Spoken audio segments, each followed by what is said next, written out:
Hi, Awakening Insider. Here we are. We're live. So good to be back. Tonight and today we have paranormal ghost stories. Ooh, I needed like spooky intro music. Anyway, it's so lovely to be back here. I see that we have some gorgeous soul family. Hey, Jake. Happy birthday to you and Corbin. It's their birthday weeks. And we've got Ken here, and I think Tim must be at work. So I hope you enjoy this replay. And yeah, tonight we're going to share a couple of ghost stories. And just to get us like warmed up into the theme, I'm going to pop up one of my favorite ghost pics. And I use that word lightly because as a kid, this absolutely terrified me. My grandmother had bought a book that would sit on my sister and my bookshelf for years and years. And I knew this photo that I'm about to show you was inside of it, which is probably one of the most famous ghost photos. So we have this one here, and this is in the countrylife.co.uk website, and it's a day in a life of a country photographer. And they actually captured this image of a ghost walking down the stairs or just sort of eerily staying there. So as a kid, I had the book on the bookshelf with this pic. So I think this was maybe around like 85 years ago or so this was captured. So there's many more different photos and things like this. We also have examples of ectoplasm. So mediums that would actually communicate or work within the spirit realm, some of them actually being physical mediums, could actually manifest this ectoplasm. So if we look back to our knowledge of what we grew up with the Ghostbusters, you hear them talk about ectoplasm or, like Slimer, he slimed me. It's sort of like this plasma type substance that exists between both of our realities. And even in the old Tartaria days, they had these, I couldn't find any photo examples of it. I think Campbell from the Tartaria Australia, who does the auto diacratic YouTube channel, you'll probably find some things on his channel to do with this, but they actually had these round looking screens that had all this plasma energy around it. And they would have the almost like a FaceTime video chat kind of plasma energy image of loved ones from people that had passed on. How about you guys? What is it that excites you about the paranormal and ghosts, or was there anything that intrigued you when you were younger? Well, I have to say that, I've haven't had a lot of direct personal experiences in my younger days, but I certainly heard plenty of stories. And where I live, is there's a lot of stories in this area where I live. I live in an old part of Auckland. It's one of the oldest parts.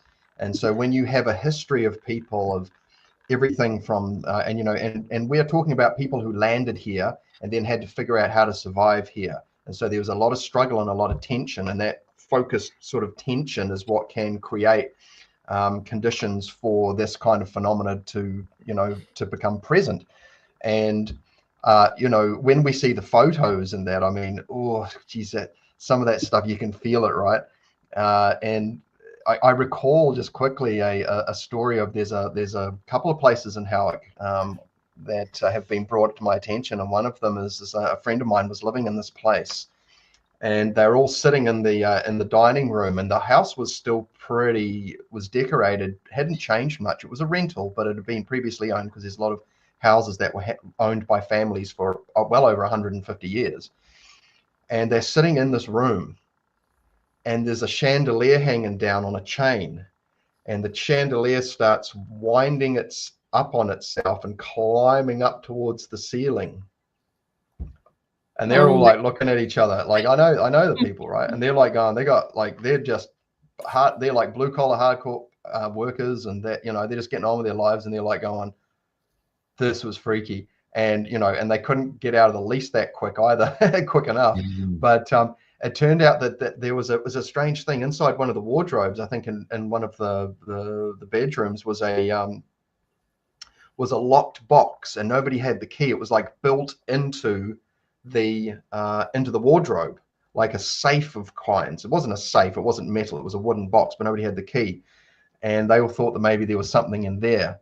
Well, when they finally did manage to crack it open, there wasn't anything in there apart from some old newspapers, although that, but yeah, I mean, we're just getting started here on the show today. Welcome, everyone. Thanks for coming along. And yeah, I've got a few more things to share and some personal ones too. But I mean, as far as like the stories go, I mean, as somebody does it, plenty of people go, oh, I don't believe in, I'm not into UFOs or I'm not into this or that. But, pretty much everyone knows someone who's had a paranormal experience with something from another plane. And yeah, like you said, Sol, the ectoplasm thing, it's kind of like a material substance that kind of bridges reality as well. And yeah, and Ghostbusters, that's a whole nother conversation too. I wonder how many of the benevolent spirits out there like the idea of humans getting cool with the idea of busting ghosts, when there's yeah. So anyway, that's just my concentrated entree.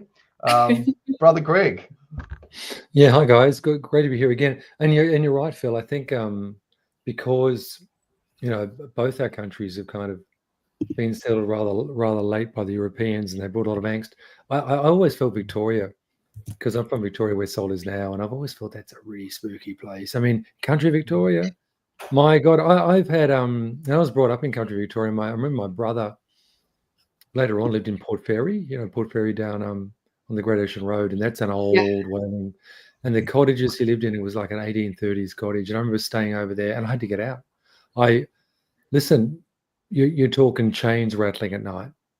You're talking chains rattling at night when there's no wind and there's no chains. You're talking moaning, like really, and it's scary shit. As a kid, and I think, look, I just think also in country Victoria, it's funny because later on, like UFOs and aliens, I'm fine with, in the astral, fine with. But as a result, because I was brought up to be scared of ghosts, when ghosts approached me in the astral, I'd freak out in the beginning. That was something, give me an alien, give me a monster, give me some interdimensional being, but don't give me a ghost. So that's been my kind of point of having to work that one out. And I have worked it out. Because of experiences. But totally, I'm fascinated with the whole ectoplasm stuff too. I remember as a kid, this is a while back, of course, because I was born before you guys. But I had a game called Kreskin's ESP. And it had like all the cards. I'd almost forgotten that. It had the pendulum and it had all the, you sort of little seances. And I was doing this when I was like, 9 years old and stuff. So not a good idea. But yeah. But anyway, we've got a few stories to tell tonight, I think. Yeah. Oh, that's so cool and scary. Really scary. And let me know in the chat below tonight if the hairs stand up on the back of your neck when we're telling some of these stories. So we'll start with, I just want to pop this up before I share one of my own ghost stories. So, and we've got potions. So if you are wanting to sort of enhance your connection with the supernatural, I definitely would recommend the Vision Quest. And we also have readings available on masonjupiter.com using discount code Jupiter. And we do have the next one that you guys will see us on. So our next episode next week will be telepathy and telethought. So looking forward to introducing you guys to the topic of telethought. If you are to pop it into Google, we have a different explanation of what telethought is and the connection with the mystic and with the universe and supernatural and how we can connect our own telepathy to telethought. So please don't miss that episode. This is going to be a really, really good one. And don't forget to go on over to philrice.substack.com and check out all of the latest articles and his bookings that he has over there. And also Greg with Astral Travel. And we might check in with you in a little bit too about how the weather's going up with the crazy things that people are saying is happening up your way, and check in, make sure you're okay. Let me just pop up. I'm just going to have to change the settings so everyone can hear the sound on this one. Oh, here we go. So what I'm about to share is called the Skull Experiment. And I just want to play this little intro. So it was actually documented and proven that people can make contact with ghosts. This happened in our recent history between 1993 and 1998. So have a little listen to this. Scientists actually documented proof of the afterlife in a cellar. Checking you guys can hear that. Follow to hear the true story of the skull experiment, where the spirits left physical evidence that stunned the world. In 1993, in a Victorian cellar in Skull in Norfolk, something unprecedented happened. A team of respected researchers and scientists gathered together so that they could conduct what would become the most compelling afterlife experiment in history. They sealed the room so no light could enter. They checked everyone for hidden devices, but what happened next defied all explanation. Objects began to materialize out of thin air. We're talking crystals, coins, newspapers from other centuries, all examined and proven to be authentic. But the most incredible thing was the photos. In complete darkness, images appeared on sealed film, and scientific experts confirmed that this was not like a trick of cameras. They showed faces, messages, and even scenes from different time periods. And one scientist, a hardcore skeptic, watched a luminous hand form in mid-air and wrote a message to him, something that only he could have known. But what the spirits revealed next had even the hardened researchers questioning everything they thought they believed and knew about death. Make sure you hit that follow button so you don't miss the next. So that is one of, I think, the more recent intriguing stories. And you will also find there is a website or a few websites that talk about the skull experiment. And yeah, it was cute because it was, I think, a husband and wife and two of their friends, and they were all sort of, I guess, proficient with mediumship and decided to get together and make contact. So you can definitely find out more evidence, and there's a lot of YouTube and things that you guys can also watch on this. So yeah, it officially has been proven to be a thing, and we hear stories of like Sai Baba with materialism or manifestation and things of that sort of nature. But getting back to ghost stories, so we grew up with ghosts in my parents' house. So we moved into a 2-story house in Victoria, sort of around the hills in the eastern suburbs.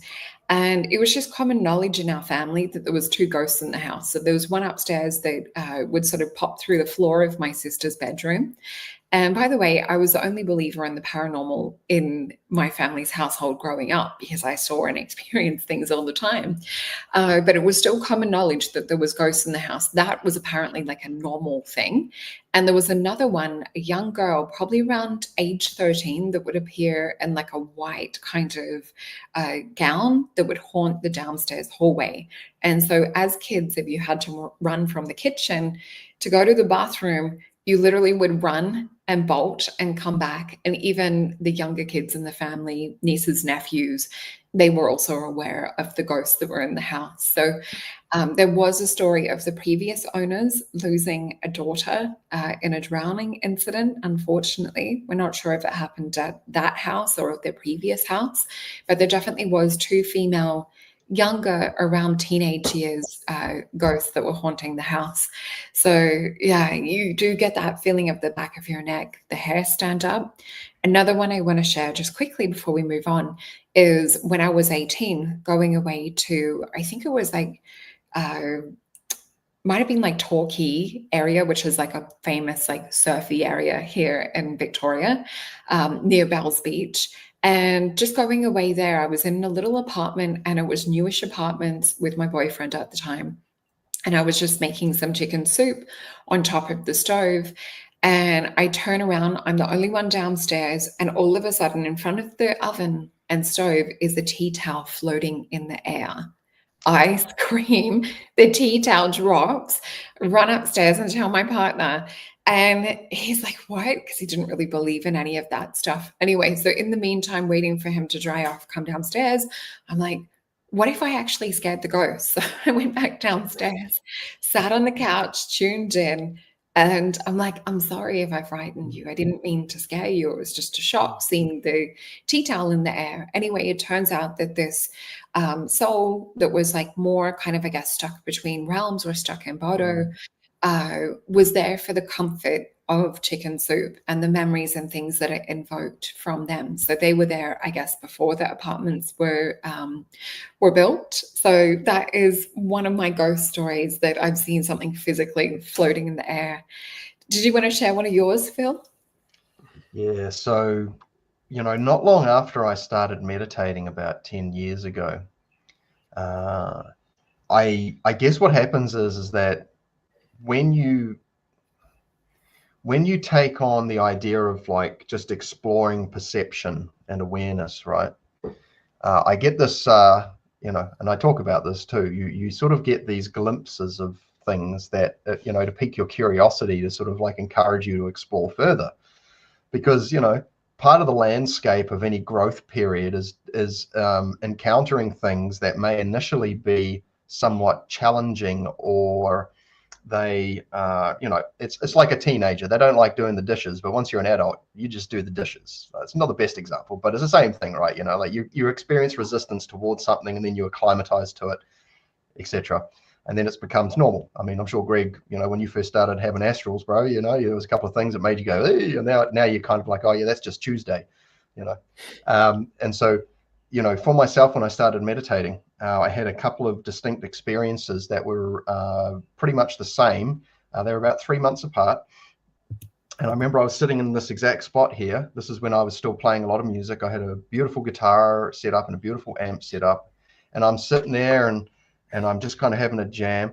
And the next thing I see out of my sight, out of my peripherals, right? And we know that our focal vision and our peripheral vision use a different set of systems for capturing information, all right? And so one way to develop clairvoyance is to learn how to bring your peripherals into your focals.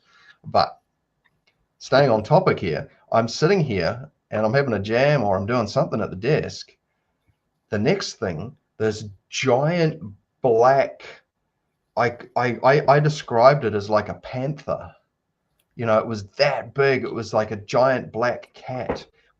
I was like looking ahead, but it was like in the corner of my eye, it was this huge black shadow kind of thing that just moved past. And I was like, what the heck was that? Like, there was no shadows. In this room, you don't get all that sort of thing. There's no tricks like that. It wasn't like oh, that must be a whatever. It was like, this was a significant experience. Now, about 3 months later, I'm in my bedroom, and I've moved on from that because there's other things going on. And the next thing, I'm sitting there, and then I see the same thing happen again, but on the other side of my peripherals. And they were two very distinct moments. Now, were they ghosts? I don't know. But what it was a paranormal type experience, because not only did I see it, but I felt it. There was a kind of bridging where there was whether it was my spirit sense of feeling, my clairsentience was activating, or whether it was something that was pushing through that my physical body was picking up on. But the thing is, though, is that it didn't give me the willies. There's a great term, isn't it? The willies. I was just going to say, I'm not sure if our audience understands that. Us Aussies understand the Kiwi analogy of getting the willies. Okay, so it's like, oh, you feel like, oh, you feel it, right? I'm doing my best to act this out and to give you an idea. And if you watch any of those ghost shows where they seem to have genuine experiences, I mean, I saw one where they were trying to communicate, and he's in this old abandoned place, and he's when he hears the voice, like he just starts to sort of like discombobulate a little bit. But anyway, enough of my funny voice acting skills there. I just want to say, you kind of know, like, and I want to say too that when it comes to like sessions with like on the healing table, when the Reiki practice ends up turning into more of a shamanistic vision quest experience for some people, and I'm sure Brother Greg can talk about this too. When I started closing the curtains and darkening the room, and then lowering the stimulus so people could get really deep, and all the external kinds of data sensory inputs reduced, that invoked other types of experiences too. But I think when somebody said to me, because they've got their eyes closed and they're just chilling out for the 45 minutes, and then they go, did someone else come in the room? Was there someone else in the room? And I'm like, no. And they're like, I swear to God. And it was even a familiar feeling, like it was someone that I haven't seen for a while or something. So, you know, that's a couple of examples. Yeah. So anyway, just a couple of quick ones. And I could feel the density change when you were talking about that big black cat image walking across. And I think you touched on a really important thing around like the communication. It's just, we're also looking into the physicality sign. And I just want to pop up Murdoch's comment. So do these beings communicate with certain individuals or just anyone? And you might have seen I accidentally flicked this up on the screen for a moment. So for those of you wanting to actually experience or have more direct voice contact, and I have had my friend Gary King on my YouTube channel, I think it was maybe about 2 years ago or so now, you'll be able to go back and see an episode. He actually uses Ghost Box. So you can see it on the Ghost Shop over here. And essentially it's utilizing radio frequency wave technology. And when you communicate, the ghost will actually dial between all the different stations to use the voices that are recorded on the radio, and you'll get what sounds almost like a bit of an eerie, disembodied type voice.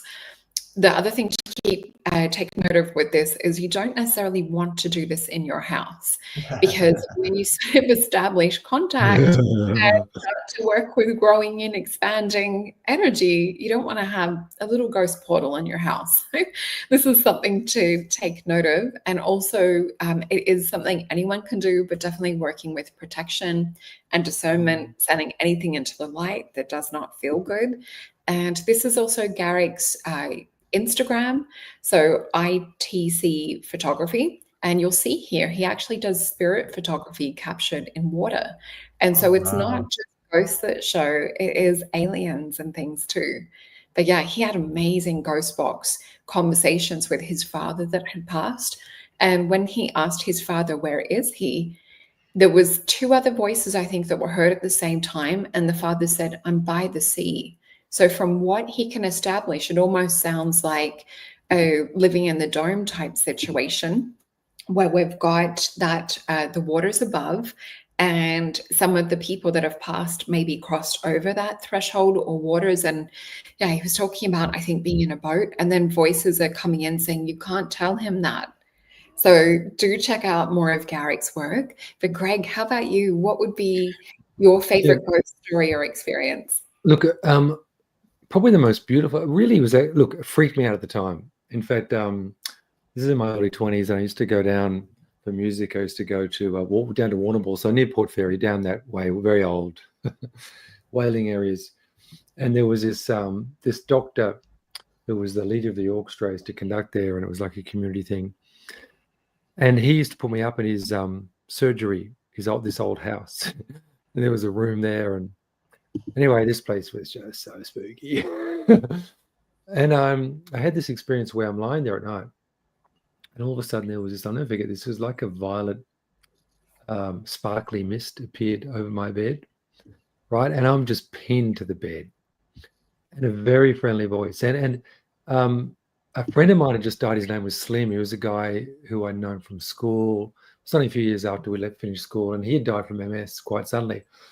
And I remember thinking, gee, I kind of missed the guy. I thought it was just so weird that he died, Anyway, so this sparkly thing appeared, and a very gentle kind of older man's voice, and it said, Greg, would you like to make contact with Slim? And I was just pinned to the bed, and I said, yeah, sure. I was thinking, yeah, sure. Absolutely scared. He said, okay. And the voice was very gentle. I never saw it. All I saw was a purple sparkle over it was like a shroud over my bed.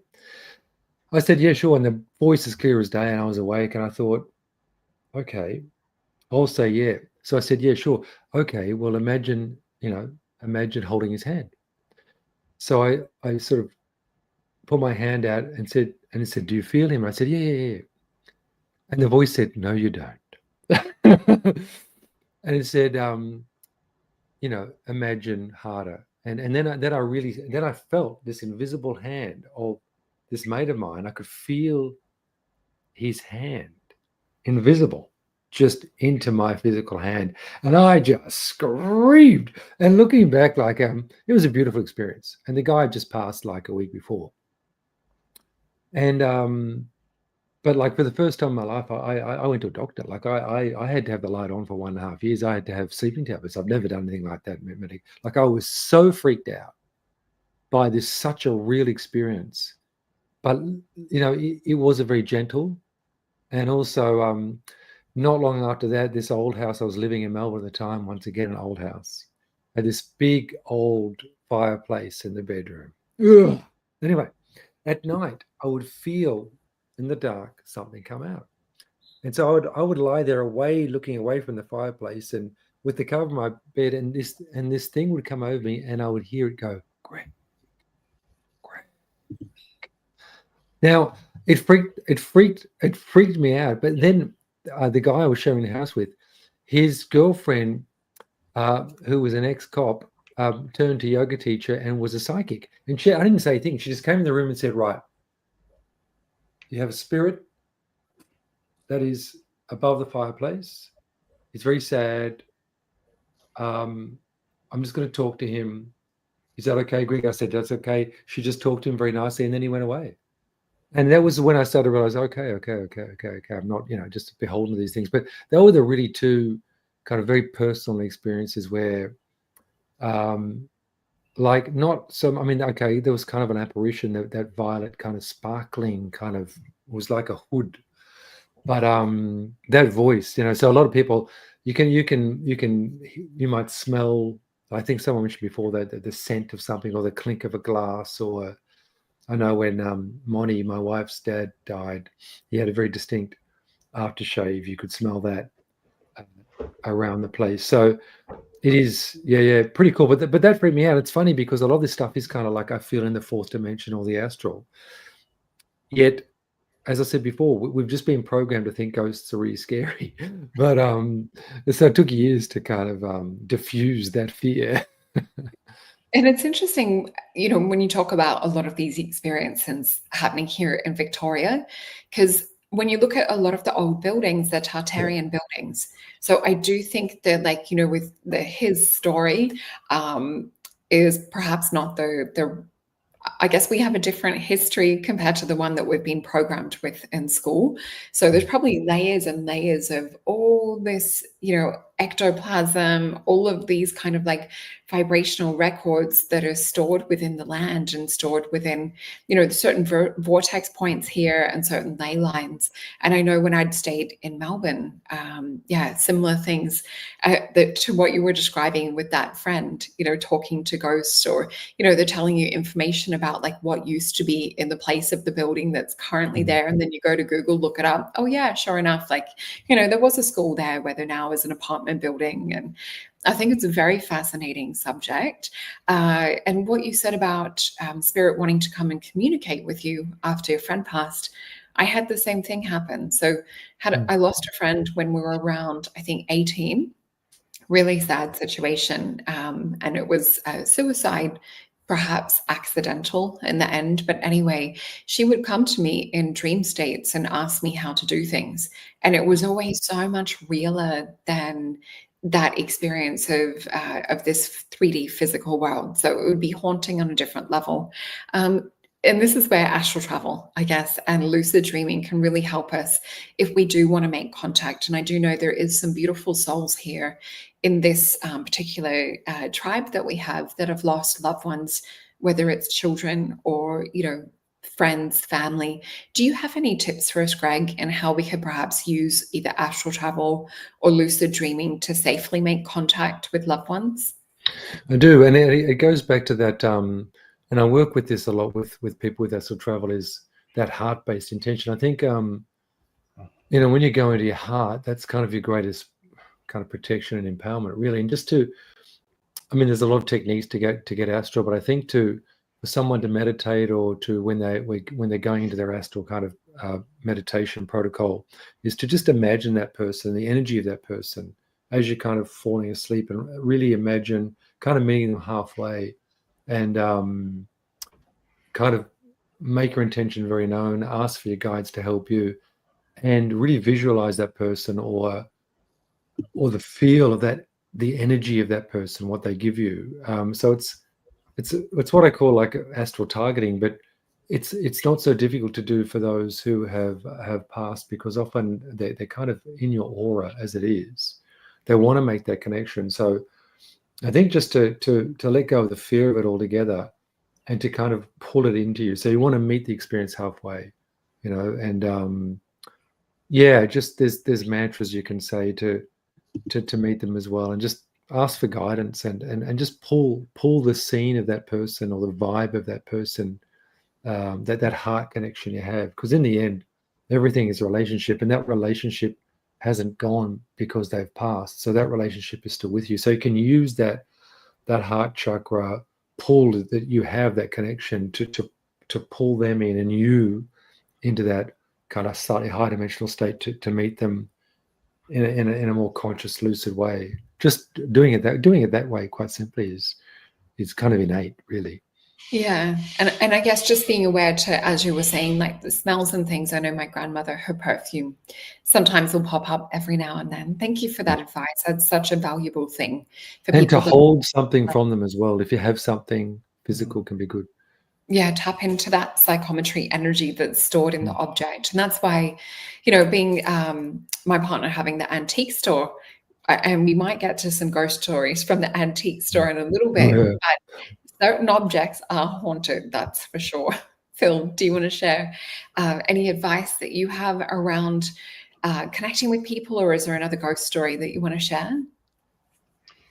Yeah, I think that when you want to, as a sovereign being on this having this earth experience, right?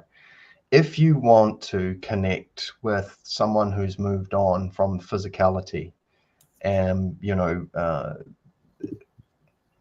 there's plenty of ways and means of doing this, and but like Greg said, you want to get yourself in a really good space before you do that, because you want to attract you want to have the best experience you can, because sometimes that that experience you evoke for yourself, that you have the best of intention of, like, of creating, can end up being something. It's like you try it once. I remember the first time I played tennis was the last time I played tennis, because I discovered all these new muscles, and I'm like going, I'm not doing this again. If I got some training on it, it'd be a different story, because I'd learn how to not hurt myself, or how to have a bad time. So, research, what's going to be a comfortable experience? Who do you want to reach out to? Why do you want to reach out to them? What happens if they've already reincarnated as well? Are you just going to be connecting with their echo, their sort of their astral echo, that's sort of like up to the point of their sort of the end of their existence, that got their sort of their downloaded version on the astral? Or there's quite a few variables involved in this. But if you would just like to have a sort of a curated or catered experience, by you're just reaching out, like, and you want to have a heartfelt connection, like it's good to inform yourself, because some methods are going to be, you're going to have some capability already present within yourself that's going to be best served through certain mediums. For some of you, you're going to have a visual experience. For some of you, it's going to be a pendulum. Some of it might be, I hesitate to mention it, Ouija board with planchette. There's myriad. But yeah, like Brother Greg says, get yourself into a good space first. And that, like if we just bring up the classic, the heart math breathing, the quick coherence technique, kind of the body of sort of technique that revolves around that. That's a really great way, and just be grateful on that. And yeah, you never know how it might come across, but set up a nice space, clear it out, maybe explore certain other practices for bringing in things, and recognizing that you'll soon find out, like how much you're really in for something. Because but I'd also like to think too that in many cases the experience will be somewhat personalized, to be as a soft a landing as possible, so it's not too destabilizing for you. I mean, Greg, when you're telling me that, you sleeping pills and had to sleep with the light on for a year and a half, I mean, I mean, I remember biting into an apple once that wasn't right all the way through. I didn't touch apples for 2 years, man. You know, it can leave that kind of thing with you. So, you know, I don't really eat apples much nowadays, but from then on, I chopped every single apple. I wanted to know what I was getting myself into. And so, yeah, that's what I'll offer on that. Oh, well, that's really good advice. And I'll just pop up this. This is an example of, if it comes up, hold on one sec, guys. Let me just push this little button. There it is. So even if we just Google the word mediumship, and Wikipedia has sort of like your, more generic talk of it, but essentially, if you go study mediumship, and I've done a little bit as well, what I find is, because it is like dialing into a different radio station, for me, it's not my optimized station. So there's certain people that love and are really like well matched and pitched at working on that vibration and frequency and wavelength with communicating with people that are crossed on. For me, I love working with spirit guides, with ETs and higher dimensional beings. It just feels like my frequency is more naturally aligned. But with my advice, I guess, for you guys connecting at home or wanting to work with this, it's just simply like dialing your frequency in. And I know when I'd studied with one of our best mediums over here, Greg Riley, and went and did his workshop, it was funny when I went to stand up and do platform where you do the mediumship readings on stage, and being ADHD and a bit dyslexic, he had the whiteboard and you had to ask male, female, dark hair, light hair, ask for like all of these different things, a huge list that you go through, and you're meant to tune in and get like the first answer that comes. And I'm like, hold on a minute, let me just breathe and center. I called all my energy back to me, and his watch stopped immediately. And he was like shaking it and sitting. It's like, you just stopped my watch working. And I'm like, I'm so sorry. Like sometimes I have that effect on batteries and watches. I'm like, it's unfortunately not going to start. You'll probably have to replace the battery. But, this is just sort of demonstrating that we do have this psychic energy or this phenomena about us. And that's what was in that picture that I just popped up. But what you were also sharing with us, Phil, about there being sort of like, I guess, a loop or spirit having this, residual haunting energy. We see that in certain ghost tour places. And I know down in Tasmania, there's quite a few places that you can go to that are quite spooky. I myself do not want to go there. I find even going up into some of the goldfield areas in country Victoria, where they used to do gold panning and things, a lot of spooky ghost energy still there. But the creepiest is not the jails. It's probably the insane asylums. That's where I've seen probably the craziest, like haunting action, even from the car park there. I was there for a couple of minutes and I'm like, oh my gosh, this place is like unhinged.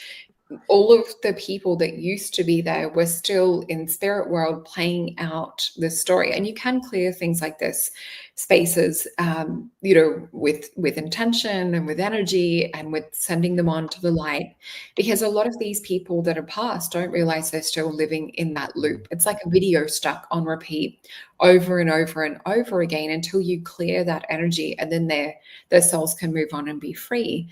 Do you want to share another experience with us, Greg? Yeah. Think of what you're saying, like the Sixth Sense. Remember that movie, The Sixth Sense? I think it is. Oh yeah, the I See Dead People one. That's right. And I think Jake mentioned before about this. The people can choose yes or no, and I think you're right. I feel the same. I feel more aligned with interdimensionals and aliens and that kind of thing, and spirit guides. But I did have an interesting crossroad that came astrally related to this. And I might have mentioned this to you guys, but I was in a lucid dream in a cave, and there was a big boulder there that looked kind of very boulderish, very real. I focused in on this boulder, which you can do in a lucid dream. You can focus on a particular object and get pulled into a dimension. So I get pulled, feel my whole like a vortex. Then I'm standing outside of this very real cave, and there's this one guy in a suit, whatever, from a particular religious order. Anyway, he was telling me that he was my guide, and I thought, really? And then my female guide, one of my female guides, was next to me and said, no, you're not. And I thought they were having a bit of an altercation. But then what happened was there was a line of people, and I thought, what's going on here? This is a very interesting astral experience. First was a woman who said, Greg, my husband killed me. I'd like you to help me bring justice to the situation. And I thought, okay, here we go. Here we go. This is what I've been reading. This is quite a few years back. And I thought, I don't want to get involved in this whole karmic, this is bad, good, bad. And there was a whole line of so-called people who'd passed over, or ghosts, you could say. Ghost is such a laden word, isn't it? So, in the astral, they're very real people. They're people I could tell that they'd passed over. And it was like, do I want to be that kind of psychic? Do I want to use my astral powers for psychic, for what would you call this, kind of like becoming a ghost spy or a detective? And I thought, no. I remember looking at my guide for advice, and she was just like this. And I thought, thank you, but no thank you. I don't want to get involved. And it's like what Jake was saying earlier, and it's your choice.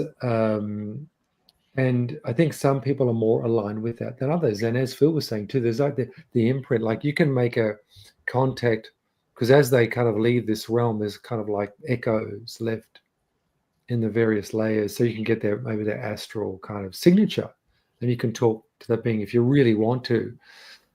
But I tend to think that my reluctance personally, and it's, as you say, it's just what you're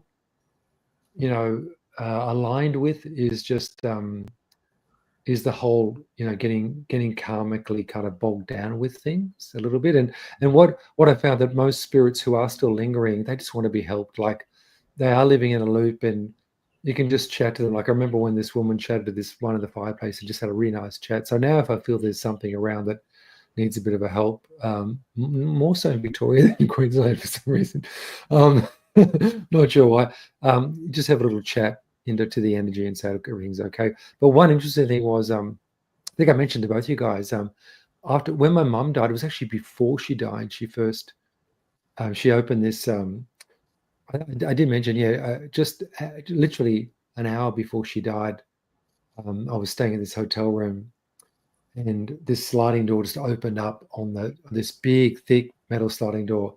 And I thought, someone's come in. And I had a feeling it was her. So I got my sister to take me to the hospital to see her. And I felt my body taken over with this kind of astralish kind of energy. And I felt nauseous if I looked to the sides, and my sister had to guide me. I felt like a real drama queen, but she had to guide me into the hospital room where my mum was. And then within a minute, she died.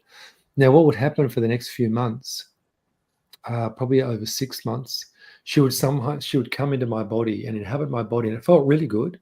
Too good, so I couldn't actually physically move, and I would feel her looking, because she hadn't been to Brisbane, and I would feel her looking through, and I was kind of talking to her, saying, this is where we live, but I would have to lie on the couch, and I couldn't move. And it was like I could totally feel her spirit within me, and it wasn't negative, it wasn't scary. There was a very real connection, because she became kind of part of my spirit guide team a little bit, which was unusual. But that was really cool. I wouldn't want to do that for someone who I didn't have that connection with. That's what I was talking about before, to have that heart connection, and like what Phil was emphasizing, just be in a good space, and is all I can say. And if it's your vibe, go with it. You've got to go with what your vibe is telling you, don't you? Yeah. Oh, that's such an original experience too. Thank you for sharing that. Phil, is there something else that you wanted to share?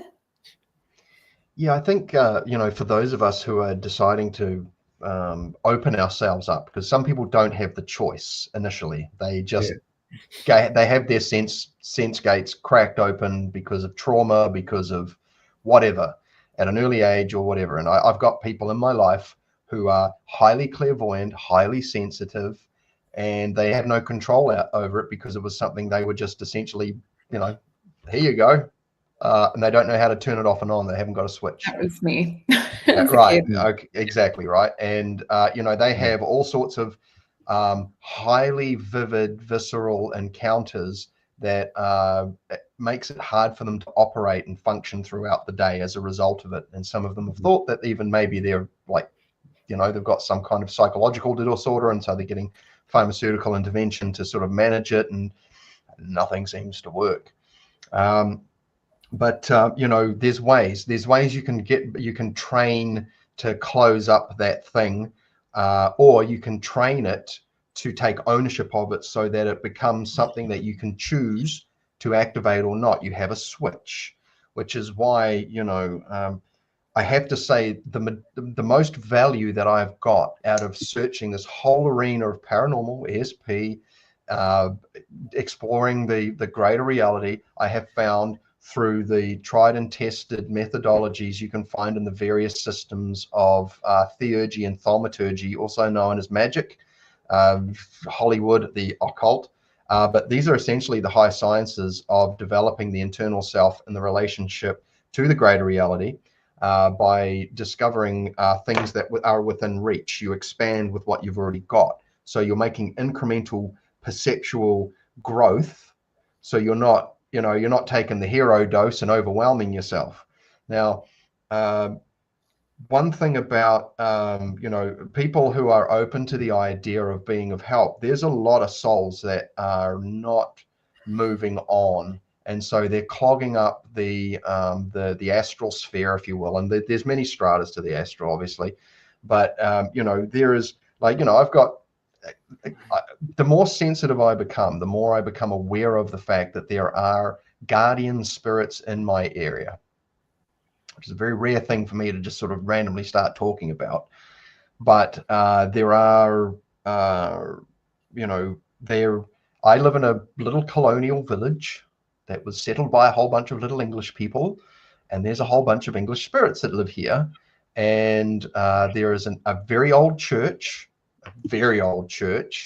and you can go in there, and you know, you can sometimes pick up on echoes, right? But then there's these old cemeteries, and there's a lot of people that really care about things, and there's a lot of angry things too, and there's a lot of just confused things.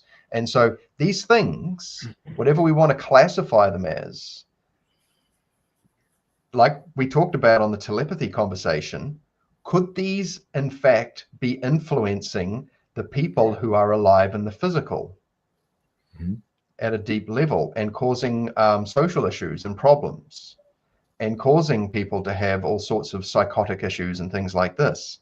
And so this is why, you know, I find myself sort of like enjoying the process of going from a guy curious about the outcomes being able to be applied through energy healing, of like, hey, my shoulder feels better. Oh, choice one, bro. To, wow, I'm not seeing that weird thing I used to see all the time. Huh. Okay. Now I'm getting visited in dreams by things that don't seem like dream characters.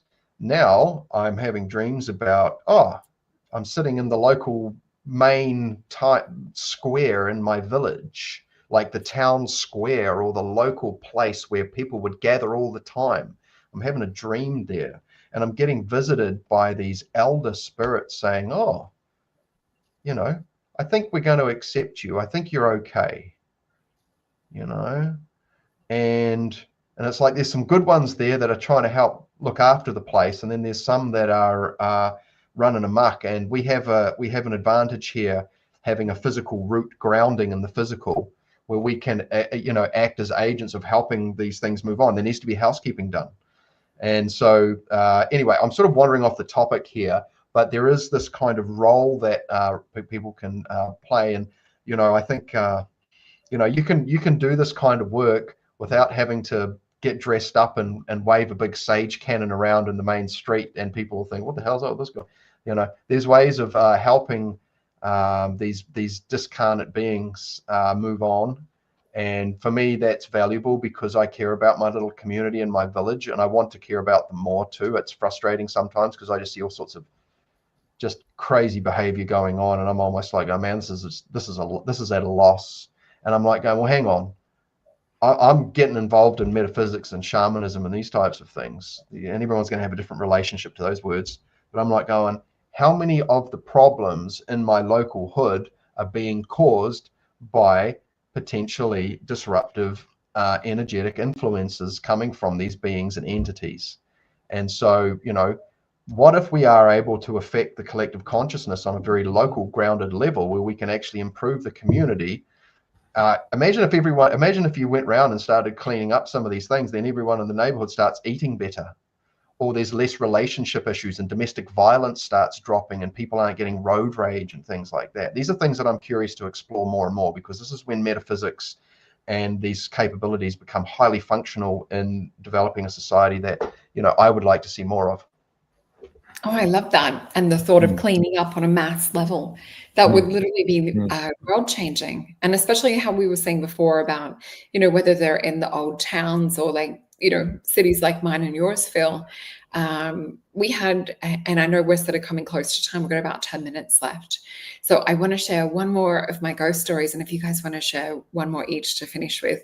So we had this old house that was a Californian bungalow, and it had 2 ghosts in it. So as we can see Phil's screen, like, I don't know if you guys can see, it's like glitching on and off. It's just like a flicker. They can affect electronics. And sometimes like when we're talking about things of this sort of nature, that we just sort of flicker across the whole thing then. So something is also acknowledging this communication that we're having today. I just did change the resolution just quickly in case it fixed it. So. Well, I saw the whole thing glitch for a second. That was strange. But yeah, so one of the houses that we had a few years ago, my son called us into the room. He's like, the TV just turned on all by itself. And this was like not long after moving into that house. Hey, Ben, we've got some more Soul Tribe here. Lovely to have you here. But yeah, so it can affect electronics. And that's why like ghost box and things like that are really good for communication. But one of the stories with that house in particular, there was an old man from kind of like a maybe World War II era that would just appear in the house. And it was sort of common knowledge, like the ghost in my house growing up, that even people that didn't believe in it, that lived in this house, would also see the same thing. So there was a very depressed, tall man that would sometimes just appear. He quite often was in darker clothing. I remember one time going into the bathroom and actually apologizing because I bumped into him walking through, and I could physically feel like myself kind of, I guess, walk through his body or his body walk through mine. But a little bit later that same night, I went into the bathroom and he was sitting in the bath, and he was sitting in the bath with maybe this much water. It was sort of not even up to his knees. And it seemed to be that he was still in that mental mind loop of like the Depression era and the era of where war and things were happening.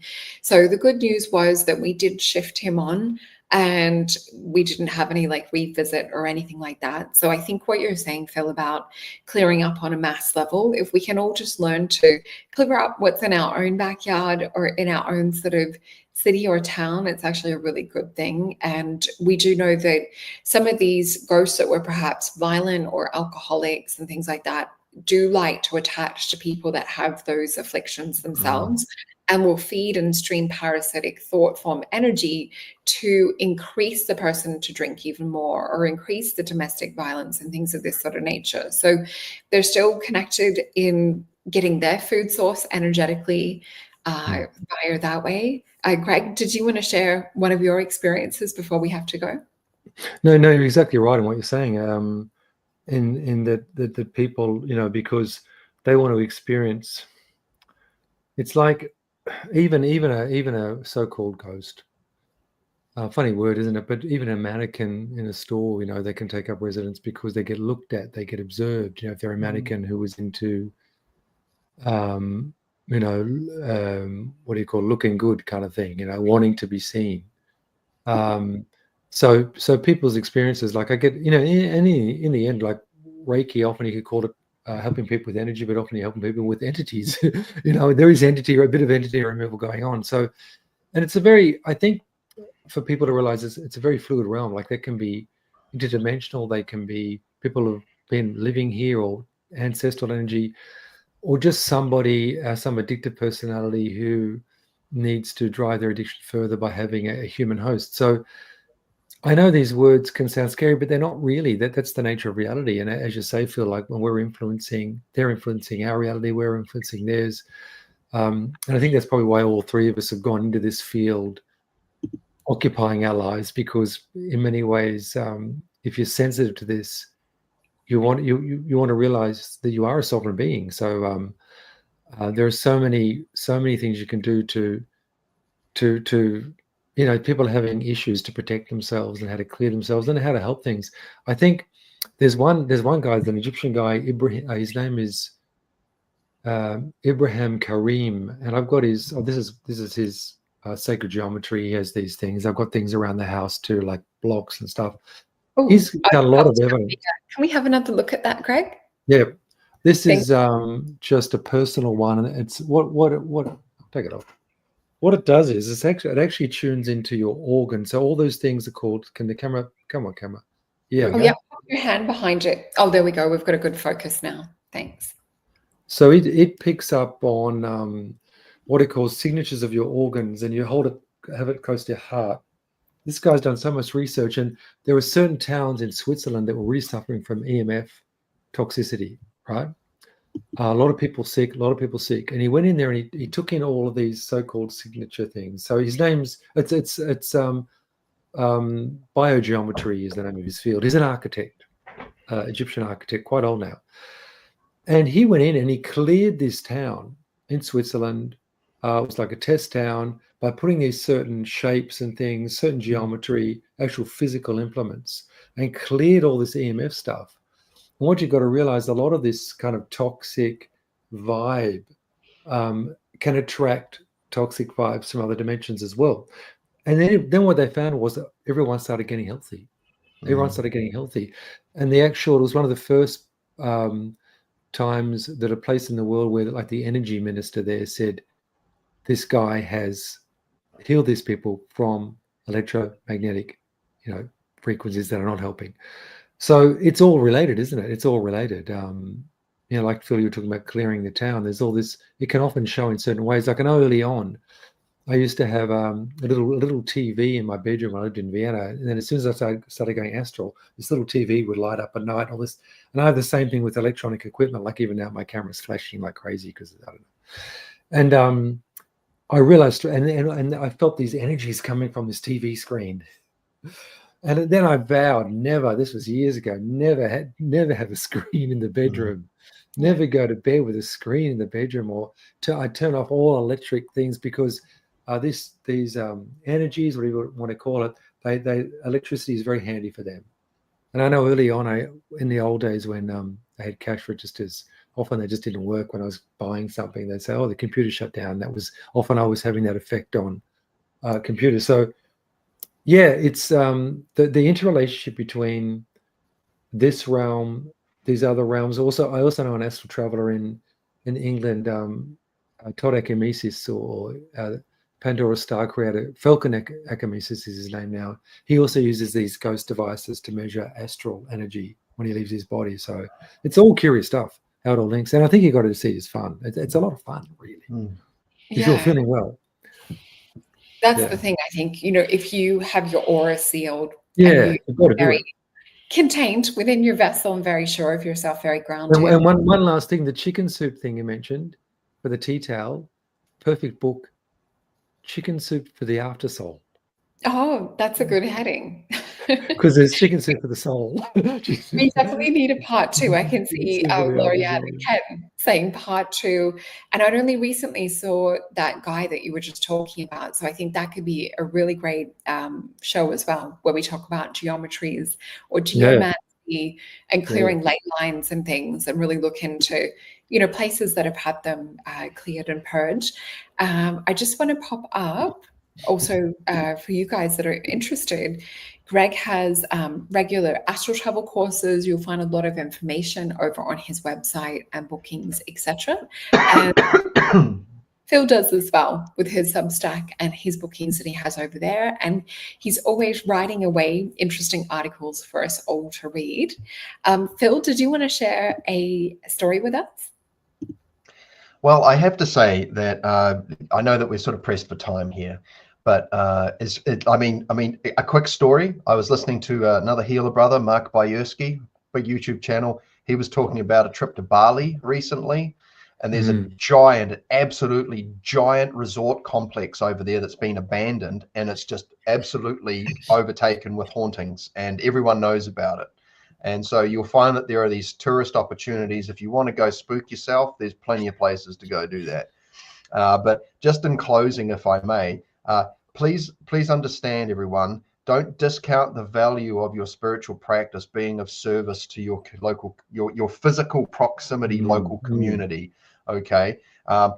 Like, I know it's a bit of an old cliche and a bit of a trope, but seriously, raising the vibe by exploring ways of how you can be a positive influence, because like, seriously, being in service to the sand pit. Okay, we're in a big playpen here. Anything goes just about. However, we know that there are a lot of forces and a lot of angles coming in. The deck is stacked against us in a lot of respects, with electromagnetic radiation all around us, the weaponization of the food system, all of these types of things. It's actually like, okay, there's lots to do. If there wasn't anything to do, it probably wouldn't be half as fun. And there's ways to be a good influence. And, I mean, once you go down the spirito-magical sort of track, like the three of us have done, there's not really any turning back. Nothing else really cuts it. So if I may speak a little bit on behalf, not completely, but yeah, by all means, there's plenty of ways to explore how you can be of value for others. I love seeing people's creative potentials who are not necessarily spiritual people, but I can sort of affect value in their lives, through my practices and through my capacities that I'm building. So, this is an exciting time. We have the internet, we have full access to information to help build ourselves up in the way that we choose. And I will leave it at that. Thank you so much. Thank you. And I also want to check in. I know Debs had also said, and a few other people in the audience sending love to do with the cyclone. Can you just maybe give us a bit of reassurance, Greg, and just let us know what you're experiencing up there at the moment?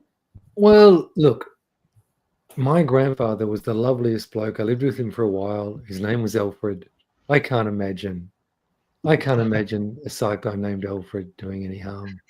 Not any that. Well, that's my feeling. And I was saying a while ago to a few people, I said to a few clients, look, we'll just let's focus in, and I was kind of talking to the cyclone and stuff. So we've got beautiful weather here at the moment, despite our city being locked down.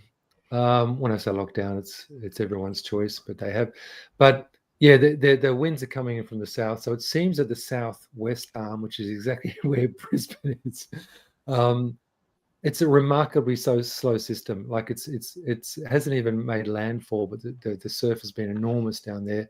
Sunshine Coast just above Brisbane is surf's cleared up. Everyone from Brisbane's up there surfing today. I think it's beautiful surf. So it's a really weird one. I think we're being told anything that you can lift, you've got to get out of your yard because the wind can lift it. I'm not sure that's going to happen. We're lucky. We're in a valley near a forest. Trees have already started falling a bit. I feel sorry for the trees. So for me, I'm feeling sorry for the animals a bit, because they're gonna really cop it if we're not used to these kind of winds, if they really are 130, 150k. So, but at this stage, it looks like it's going to come in tomorrow morning. So we're all prepared. I got the whole deck in my healing room. Fortunately, it's a large studio, so I'm having to. Yeah, everything's migrated, but we're okay. We've got food, and we're being told to have a generator. I think it's a bit weird. Look, the government is being particularly, over the top, but that's okay. I think if you're by the beach and low lying, that's brutal. That's really hard with the storm surges and the rain. Oh, and I was just reminded as well, the bells. Remember, I think it was with the hurricanes and things in Florida, people were talking about that in the old days, they would ring bells to, whether it's the frequency that sort of cuts the energy of the storm. So yeah, it sounds like there's a bit of wild weather happening in Norway for Britt Marie as well. Yeah. Yeah, well, I'm glad that you're safe, and we're all going to be thinking of you and just visualizing calm, smooth. That's right. And we do have that power working with intention too. So I just want to remind you guys, please hit the notification bell to check out telepathy and telethought. This is going to be such a fun episode. I was already diving into the research, and I've got sticky notes everywhere throughout one of my favorite books that will be teaching all about telethought and telepathy.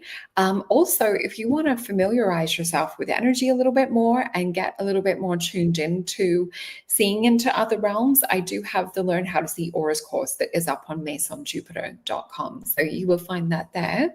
But thank you for being with us tonight, guys. Such a fun show as always. And thank you to our gorgeous Soul Tribe for all of the beautiful communications, and happy birthday to the birthday boys in the group too. Thank you, guys.